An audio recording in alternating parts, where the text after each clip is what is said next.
वैसे तो power star Pawan Singh के गाने पर कई दिग्गज डांस किए हैं, लेकिन इस बार दोस्तों बॉलीवुड के बहुत बड़े स्टार ऋतिक रोशन ने खुलेआम तौर पर इस गाने को गाया है। तो क्या है खबर की पूरी जानकारी बताएंगे आपको डिटेल में। उससे पहले अगर आप चैनल पर नए हैं तो चैनल को सब्सक्राइब करें और दिल से लाइक करें। बिना समय लेते हुए आइए वीडियो को शुरू करते हैं। दरअसल दोस्तों ऋतिक रोशन अपने फिल्म प्रमोशन के दौरान लॉलीपॉप सॉन्ग गाए थे, जिसका वीडियो सोशल मीडिया पर वायरल हुआ और साथ ही दोस्तों खास करके यूपी बिहार में बहुत ही तेजी से वायरल किया गया, क्योंकि दोस्तों पावर स्टार पवन सिंह का ज़्यादा फैन फॉलोइंग है बिहार में।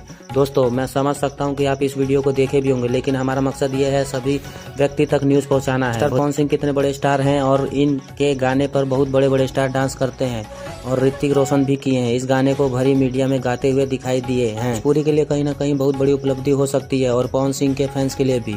आप ऐसी ही जानकारी के लिए हमारे चैनल को सब्सक्राइब करें, लाइक करें। मिलते हैं अगली वीडियो में, तब तक के लिए अपना ख्याल रखें। धन्यवाद।